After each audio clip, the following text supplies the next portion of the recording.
చోళ చాళుక్య యుగం. ఆంధ్రదేశము తూర్పు చాళుక్యుల అనంతరం పలు నాడులుగా విడిపోయింది. రేనాడు, పల్నాడు, కమ్మనాడు, వలనాడు వంటి నాడులు ఏర్పడ్డాయి. నాడులకు పాలకులైన వారు తమను తాము చోడులుగా ప్రకటించుకున్నారు. ఆర్థిక పరిస్థితులు: వ్యవసాయం ప్రధాన వృత్తి గనుక విస్తృతపరచబడ్డది. చందోలు నగరం అత్యంత ఐశ్వర్యవంతమైనదని మంచన కవి కీర్తించాడు. వాణిజ్య రంగంలో కోమట్లు, పెక్కొండ్రు అను వర్తక సంఘంగా బలపడ్డారు.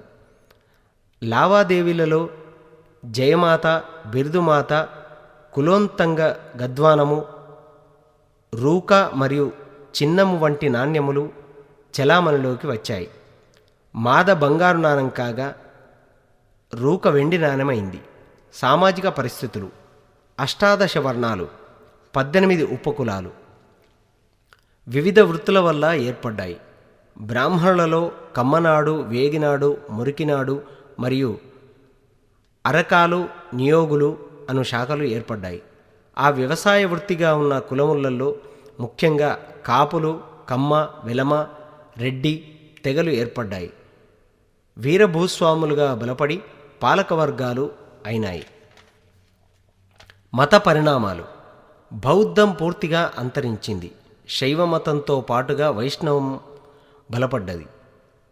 రామానుజుడి యొక్క విశిష్ట అద్వైతం బోధనల వల్ల వైష్ణవం ప్రచారంలోకి వచ్చింది.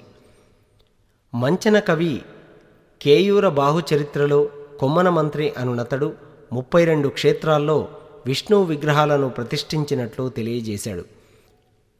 శైవం మరియు వైష్ణవాలలో దీక్షధారణ ప్రారంభమైంది.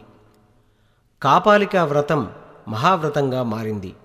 బసవేశ్వరుని వీరశైవం ఆంధ్రదేశంలో గణనీయమైన ప్రణవాన్ని చూపింది. పండితత్రయంలో మొదటివాడైన శ్రీపతి వీరశైవంను గొప్పగా ప్రచారం చేశాడు. ఇది ఆగమంత అను శాఖగా కూడా బలపడ్డది. బసవేశ్వరుని సమకాలికుడైన మల్లికార్జున పండితుడు ఆరాధ్య శైవమును ప్రారంభించాడు. భక్తి మీద వలపు బ్రాహ్మణులతో పొత్తు బాయలేను, భరించలేను, నేను బసవలింగ మల్లికార్జునుడు.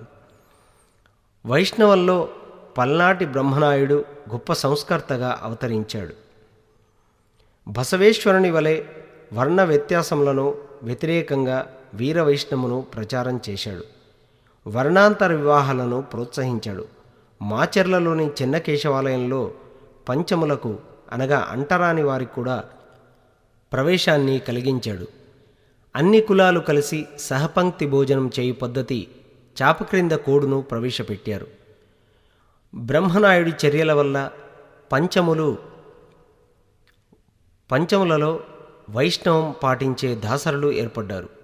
పల్నాటి యుద్ధం 1176 క్రీస్తు శకం నుంచి 1181 వరకు జరిగింది. బ్రహ్మనాయుడి సంస్కరణ వాదానికి మరియు నాయకురాలు నాగమ్మ సనాతన వాదానికి మధ్య జరిగిన పోరుగా పరిగణించవచ్చు.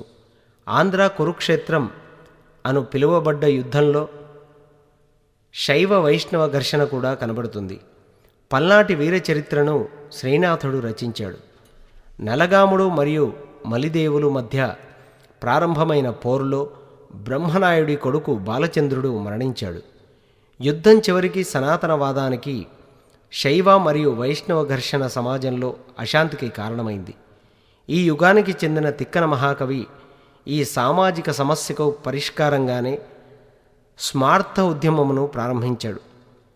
హరిహరాదులను పూజించే విధానాన్ని ప్రవేశపెట్టాడు. శివాయ విష్ణు రూపాయ శివరూపాయ విష్ణవే అని చాటి చెప్పాడు. కళలు, సాహిత్యం, సంస్కృతి. కళలు, సాహిత్యం. శ్రీనాథుడు రచించిన పల్నాటి వీరచరిత్రలో సంగీత వాద్యములు, నాట్య పద్ధతులను ప్రస్తావించబడ్డాయి. సాహిత్యంలో నన్నెచోడ కవిరాజు ఈ యుగన్నాటి కవులకు ఆద్యుడు. తెలుగు భాషలో మొట్టమొదటి రాజకవి, ఆంధ్రుల చరిత్రలో మొట్టమొదటి రాజకవి హాల. మల్లికార్జున పండితుడు సాహిత్యం ద్వారా శైవ మతాన్ని ప్రచారం చేసిన మొట్టమొదటివాడు. 400 కంద పద్యాలతో శివతత్వసారం రచించాడు. ఇది తెలుగు భాషలో మొట్టమొదటి శతకమైంది. తిక్కన సోమయాజి ఈ కాలం నాటి కవులలో అగ్రగణ్యుడు. భాస్కర మంత్రి యొక్క కుమారుడు తిక్కన బాణుడు రచించిన కాదంబరిని తెలుగులో పద్యకావ్యంగా రచించిన కేతన తిక్కన యొక్క పెద్ద తండ్రి నెల్లూరు అనగా విక్రమసింహపురి పరిపాలించిన మనుమసిద్ధి కొలువుకు చెందినవాడు. తాను రచించిన నిర్వచనోత్తర రామాయణమును మనుమసిద్ధికి అంకితమిచ్చాడు. పెన్నా ఒడ్డున మహాభారతాన్ని తెలుగులోకి అనువదించాడు. కవిబ్రహ్మ ఉభయ కవిమిత్ర అను బిరుదులు పొందాడు. కేతన దశకుమార చరిత్రను తెలుగులో రచించి అభినవదంతి అని పిలువబడ్డాడు.